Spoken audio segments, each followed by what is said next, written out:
Hello दोस्तों, जय श्री कृष्णा। कैसे हैं आप सब?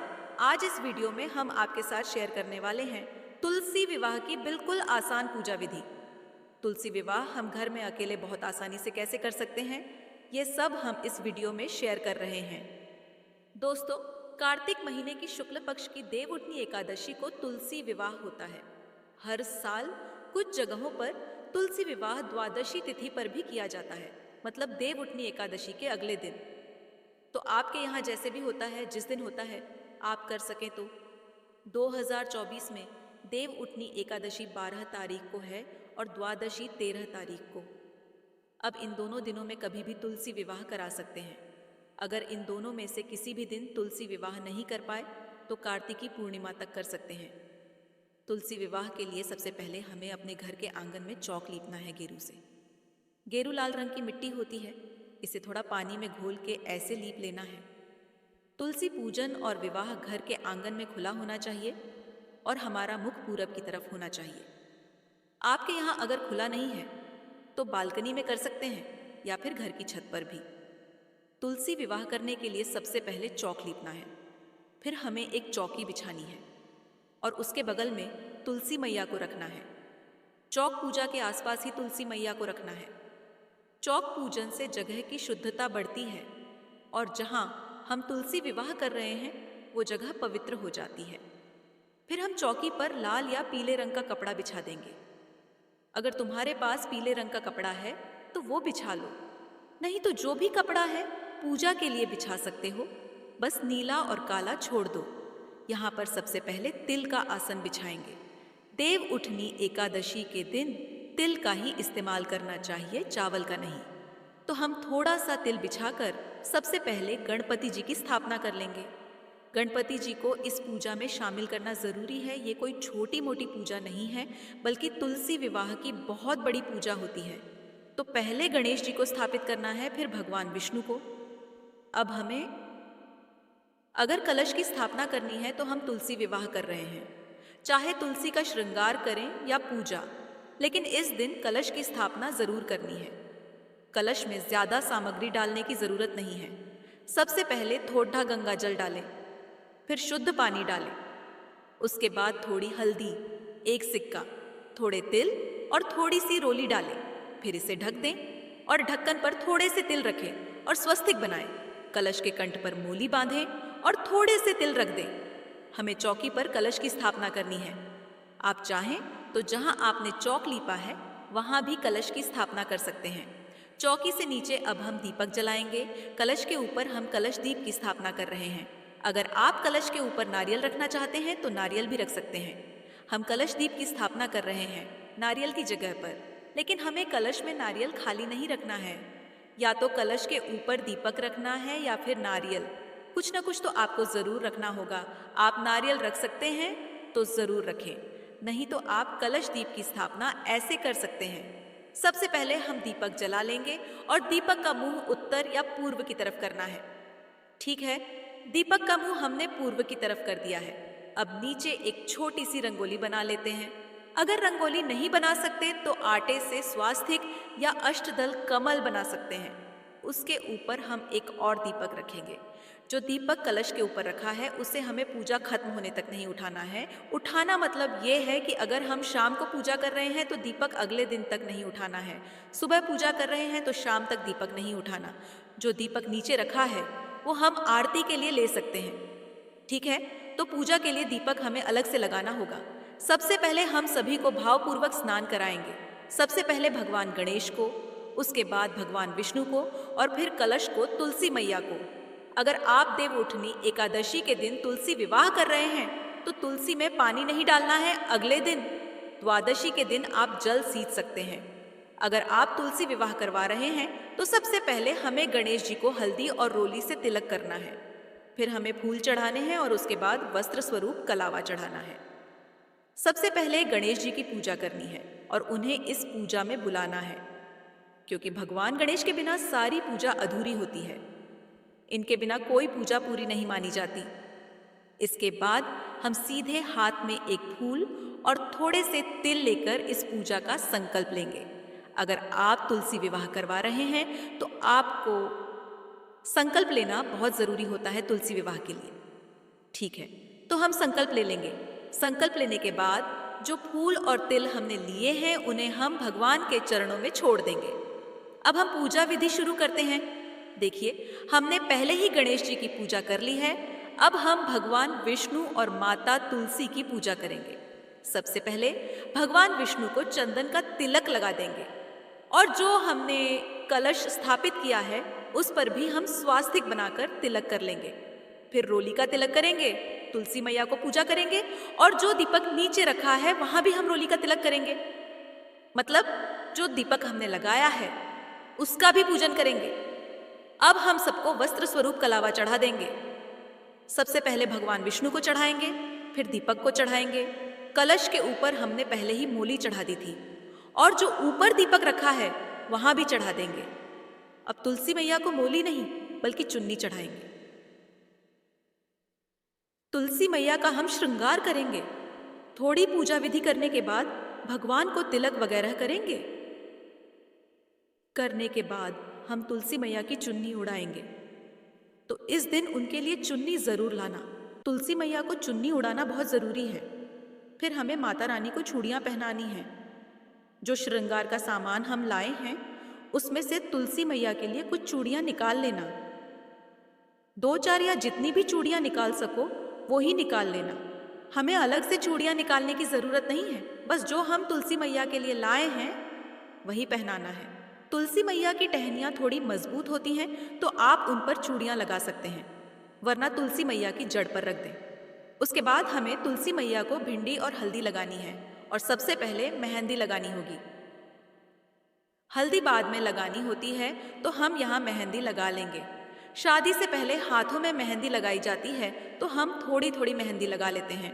हमने तुलसी मैया और विष्णु भगवान को मेहंदी लगा ली। अब हम हल्दी की रस्म करेंगे। हमने अपना श्रृंगार तो कर लिया है, अब हम हल्दी की रस्म करने जा रहे हैं। हल्दी की रस्म करने से पहले हमें तुलसी माई पर एक स्वास्तिक बनाना है या फिर आप अष्टदल कमल भी बना सकते हैं। मतलब कोई शुभ चिन्ह जो भी आपको ठीक लगे तुलसी माई के ऊपर बना दीजिए। तो हम रोली से स्वास्तिक बना रहे हैं तुलसी माई के ऊपर। ये आप पूजा शुरू करने से पहले भी कर सकते हैं या बाद में भी। तो हम शादी की रस्म शुरू करने से पहले शुभ चिन्ह बना लेंगे, ठीक है। इसके बाद हम हल्दी की रस्म करेंगे। यहाँ देखिए, हम थोड़ी सी हल्दी लेंगे। पहले हम विष्णु भगवान को 5 या 7 हल्दी लगाएंगे जैसे शादी में होता है। तो हमें यहाँ भी भगवान को 5 या 7 हल्दी लगानी है। सबसे पहले विष्णु भगवान को 5 या 7 हल्दी लगानी है, उसके बाद तुलसी मैया की जड़ में लगानी है।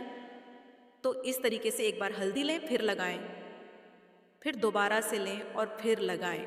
जब 5 या 7 हल्दी हो जाएं तब हम सबसे पहले भगवान का गठबंधन करेंगे, विष्णु और माता तुलसी का। तो देखिए, अगर आप भगवान विष्णु के लिए बड़ा सा पीला कपड़ा लेके आए हैं तो वो उसके साथ कर दें, नहीं तो एक छोटी सी लाल चुन्नी ले लें माता के लिए और उसमें नई चीज़ें डालें, पुरानी नहीं।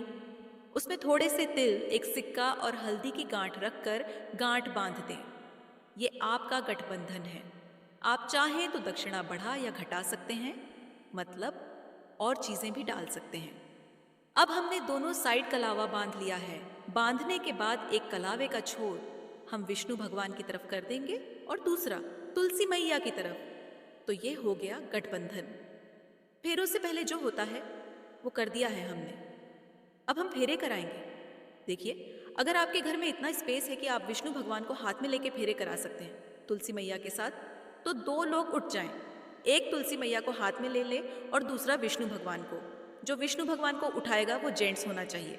अगर लेडीज होनी चाहिए तो ऐसे कर सकते हैं जैसे तुलसी के फेरे होते हैं, वरना अगर आप अकेले हैं और कोई मदद नहीं कर रहा तो एक कलावा ले लें। तुलसी मैया के साथ थोड़ा लपेट कर फिर टहनी या लकड़ी से 7 बार इस तरह लपेटना है जैसे फेरे होते हैं। आपको गोल गोल 7 बार फेरे लेने हैं। इस तरह से ये फेरे मान लिए जाएंगे। जैसे मैं अभी कलावे को लपेट रही हूँ वैसे ही आपको करना है। दोनों को आपस में लपेटना है, तुलसी मैया और भगवान विष्णु को, ठीक है। इस तरीके से 7 बार ये विधि करने के बाद फेरे हो जाते हैं। फेरे हो चुके हैं, समझ गए? तो आप इस तरीके से फेरे कर सकते हैं।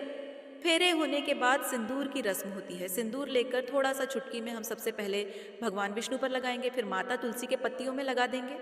ये हमें 3 बार करना है, 3 बार या 5 बार कर सकते हैं इस रस्म को। तो यहाँ पर देखिए, सिक्के से आप भी सिंदूर लगा सकते हैं, लेकिन हम तो हाथ से ही लगा रहे हैं। यहाँ हम तुलसी मैया को सजाएंगे क्योंकि उनका विवाह लगभग हो चुका है, इसलिए हम तुलसी मैया को श्रृंगार चढ़ा देंगे। जो भी हम श्रृंगार के लिए 5 चीज़ें लाते हैं और पूजा की जो भी सामग्री होती है उसकी वीडियो भी हमने अपलोड कर दी है। अब हम थोड़ी सी कलावा लेके आए हैं। इतना कलावा लेंगे कि माता तुलसी को मंगलसूत्र की तरह पहना दें। पहले हमने भगवान विष्णु को छुपाकर रखा है, तुलसी मैया को हमने मंगलसूत्र पहनाया है, मतलब मंगलसूत्र की रस्म भी हमने कर दी है। हमने असली मंगलसूत्र नहीं लाए, बल्कि जो मोली होती है उसी का मंगलसूत्र बना दिया। हमारे मन में था कि हम मंगलसूत्र चढ़ा रहे हैं तो रोली के रूप में और मोली के रूप में मंगलसूत्र चढ़ा रहे हैं। आप चाहें तो अलग से मंगलसूत्र भी ले आ सकते हैं तुलसी मैया के लिए। अगर चांदी या सोने का नहीं लगा सकते तो आर्टिफिशियल वाला ले आइए, वो भी चढ़ा सकते हैं।